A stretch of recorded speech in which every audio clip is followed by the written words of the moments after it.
Selamat siang pemirsa, kembali lagi bersama saya Kathleen Juliana Raditya dan Anda sedang menyaksikan liputan berita hari ini.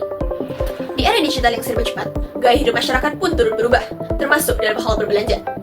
Pasar tradisional yang dulu menjadi denyut nadi perekonomian rakyat, kini harus gigit jari menghadapi persaingan ketat dengan beragamnya platform e-commerce. Data Badan Pusat Statistik mencatat jumlah pengunjung pasar rakyat turun 15 hingga 20% setiap tahun sejak 2020. Bahkan, sejak pandemi penurunan disebut mencapai 40%. Di sisi lain, Kementerian Perdagangan mencatat nilai transaksi e-commerce pada 2023 melonjak lebih dari 2 kali lipat dibanding 2019, menjadi 476,3 triliun. Lantas, bagaimana kondisi sesungguhnya di lapangan? Dan bagaimana nasib pedagang tradisional bisa bertahan? Kita beralih kepada rekan-rekan reporter kami, Alicia dan Audrey, yang sekarang berada di Pusat Perbelanjaan Darmo Trade Center Surabaya. Alicia, Audrey, bagaimana kondisi di lapangan? Beginilah kawan suasana di Darmo Trade Center, salah satu pasar tradisional yang dulu ramai pengunjung. Kini, aktivitas jual beli di tempat ini mulai menurun seiring meningkatnya minat masyarakat berbelanja secara daring. Di balik kondisi yang kian sepi, semangat para pedagang untuk terus bertahan tak pernah padam.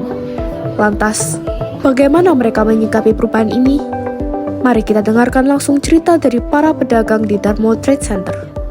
Sudah berapa lama Ibu berjualan di pasar ini?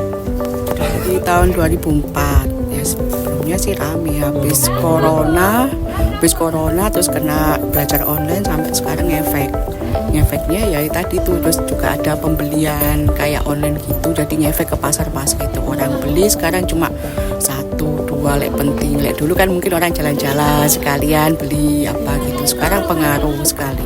Mungkin ada kayak orang lewat itu hari Sabtu sama Minggu aja. Selain hari itu kayaknya sepi deh, kayak kuburan.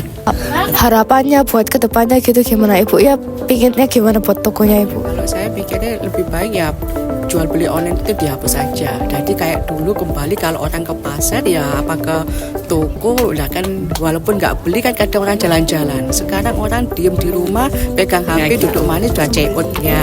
Itulah kawan kondisi Darmo Trade Center saat ini.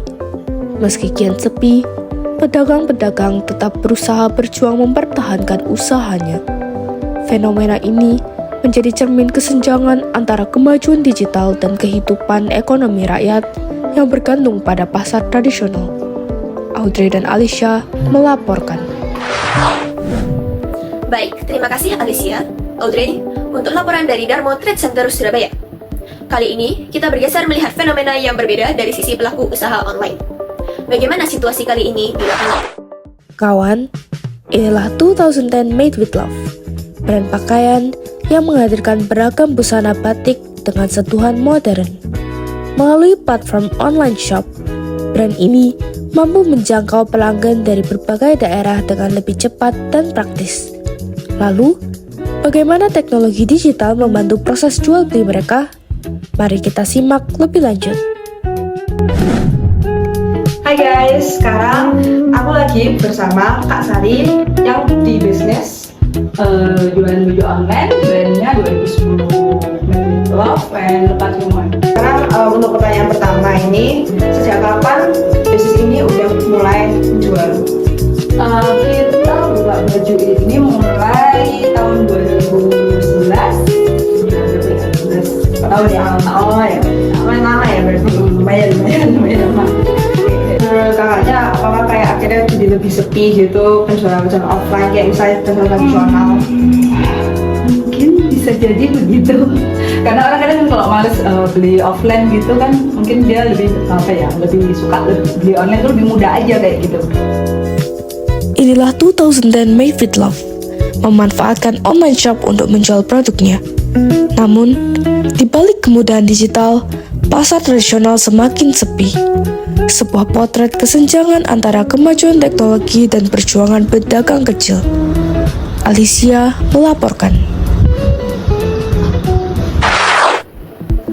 Baik, terima kasih Alicia, Audrey untuk laporannya dari sisi pelaku usaha online, khususnya yang lagi berjualan pakaian. Pemirsa, persaingan antara pasar tradisional dan e-commerce ini bukan hanya tentang perubahan gaya berbelanja, tetapi juga memunculkan tantangan kesenjangan ekonomi yang nyata. Di satu sisi, pelaku usaha digital bisa menjangkau pasar yang lebih luas, sementara pedagang tradisional kesulitan bersaing akibat keterbatasan akses teknologi. Dari perspektif Pancasila, khususnya sila kelima menjaga keadilan sosial, kondisi ini berpotensi memikirkan pedagang kecil. Namun, di sisi lain pasar tradisional memiliki nilai sosial yang tak tergantikan, sesuai sila kedua di mana interaksi langsung menciptakan ikatan kemanusiaan yang hangat. Diperlukan sinergi semua pihak untuk menciptakan ekosistem yang adil, di mana kemajuan teknologi tidak meninggalkan para pelaku usaha tradisional. Pemirsa, sekian berita hari ini. Saya Kathleen, terima kasih telah menyaksikan dan sampai jumpa.